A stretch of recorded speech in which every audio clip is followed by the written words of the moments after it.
Fala galera, beleza? Bem-vindos a mais um vídeo no canal Geek Antenado. Eu sou o Ronde, trazendo hoje para vocês a análise do Oukitel K4000.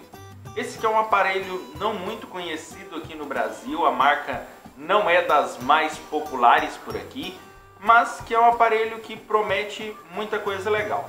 Um dos principais fatores é que a tela dele é muito resistente e que a bateria dele é de 4.000 mAh.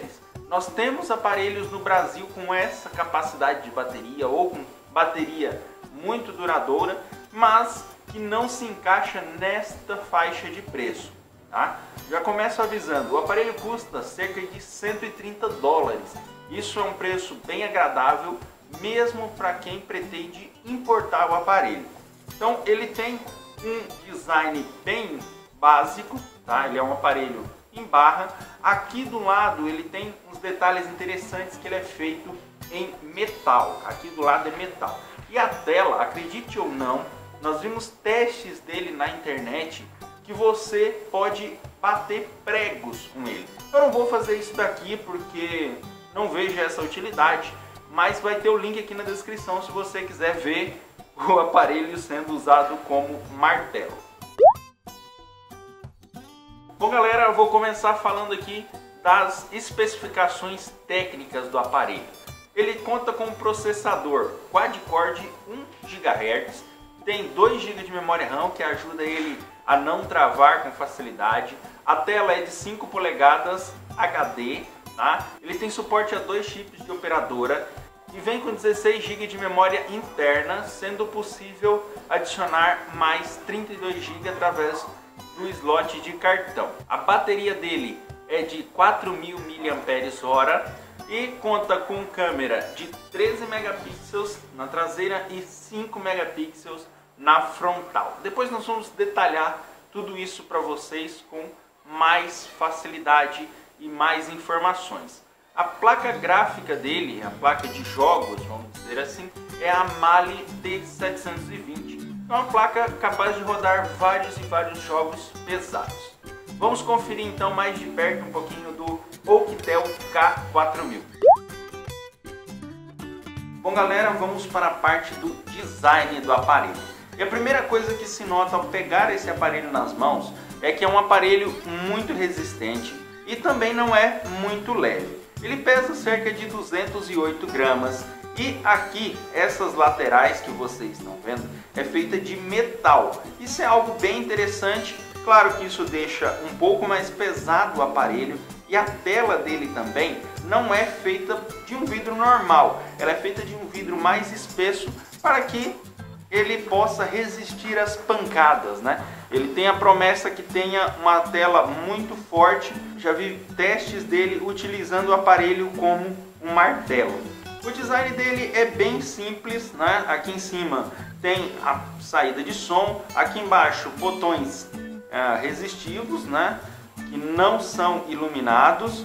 Aqui tem a câmera frontal de 5 megapixels, a lateral em metal. A traseira aqui tem uma câmera de 13 megapixels com flash de LED, flash simples, a saída de som e aqui nas laterais tem botão de ligar e desligar e os botões de volume. Na parte superior tem aqui entrada para fone de ouvido e tem esse detalhezinho aqui. Na parte inferior tem aqui o buraquinho do microfone e do lugar onde recebe o cabo de dados e cabo de carregamento. Assim que você liga o aparelho, se depara aqui com uma tela de 5 polegadas com tecnologia IPS, né? Ela é uma tela com qualidade HD. É um display que tem uma qualidade interessante para o custo que o aparelho tem e também, né, oferece uma tela legal. No entanto, ele tem ainda um mau aproveitamento das cores, poderia ter um ajuste melhor nas cores. Mas visto que o aparelho é um dos mais baratos, né, da categoria, ou pelo menos não temos nada nesta faixa de preço aqui no Brasil, isso pode ser compensado pelo seu preço. Na parte de processamento, o aparelho fica um pouquinho a desejar, porque ele tem um processador quad-core de 1 GHz, acompanhado de 2 GB de memória RAM. Os 2 GB de memória RAM são suficientes para não deixar ele travar. No entanto, você percebe que ele não é rápido o suficiente. Ele não trava, no entanto, ele é lento para executar as tarefas. Em alguns momentos você clica, tem que esperar um pouquinho para ele executar, seja lá qual for a tarefa. Na questão de jogos, conseguimos rodar bem jogos como Marvel Torneio dos Campeões, Brothers in the Arms também rodou muito bem.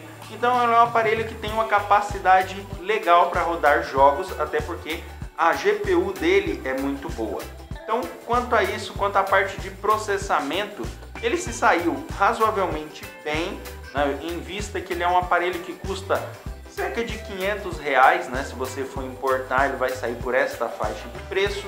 E, claro, oferece recursos interessantes para o uso no dia a dia. Como eu já disse, a tela e a bateria são grandes recursos interessantes deste aparelho.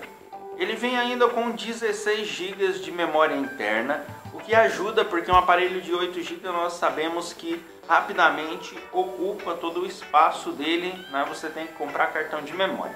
Nesse caso, aqui dos 16 GB de memória você tem 11,66 livres, então não vai te se incomodar tão cedo. E também tem a possibilidade de instalar um cartão de memória de até 32 GB para utilizar aqui no aparelho.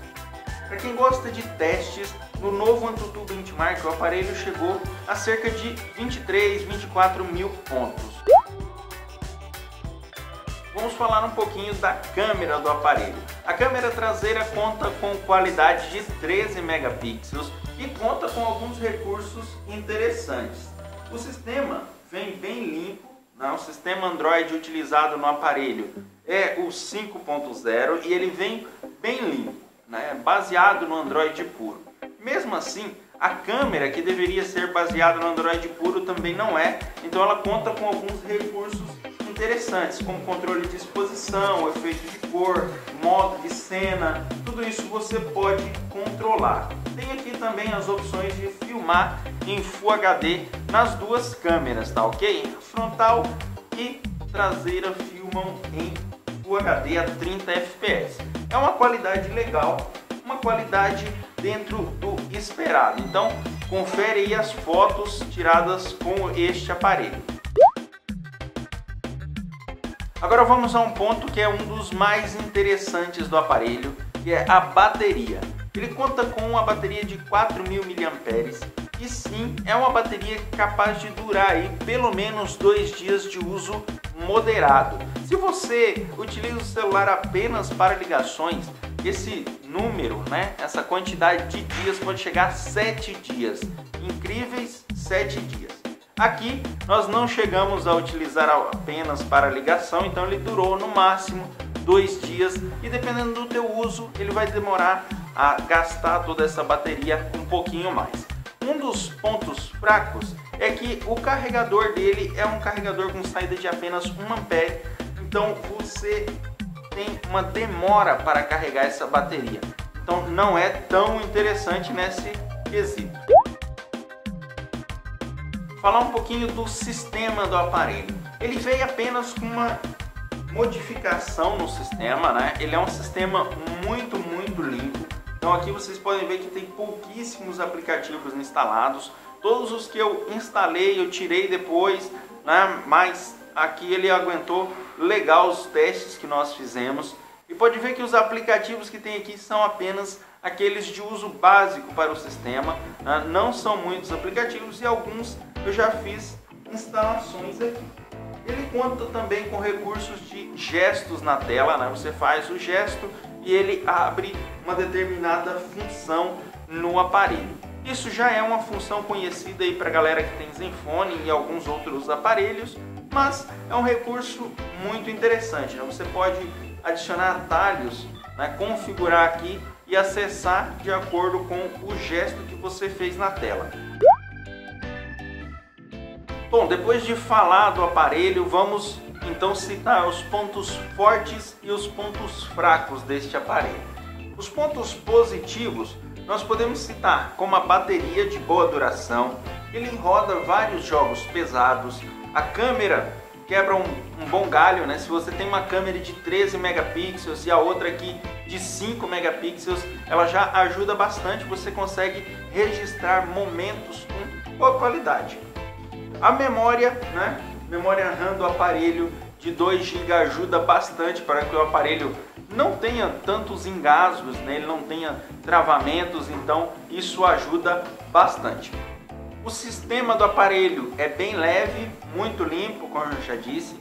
A tela é de 5 polegadas, muito resistente, isso é um fator importante, né? Principalmente para quem quer um celular para trabalho, uma tela resistente é muito importante. Essa armação em aço aqui, né? Essa armação em metal aqui dos lados é muito interessante também para se trabalhar. Se você deixar cair essa quina aqui, não se preocupe, e se quebrar, vai quebrar apenas a partezinha de plástico.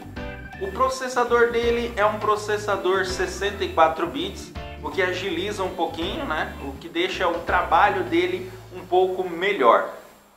E outro ponto positivo deste aparelho é o preço dele. Ele está aí na faixa de 100 a 130 dólares. Pontos negativos desse aparelho.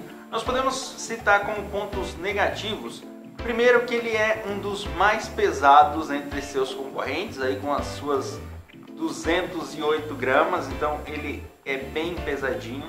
A tela falta um pouco na definição das cores, né? Ele tem um bom brilho de tela, mas a definição das cores deixa um pouquinho a desejar nesse ponto.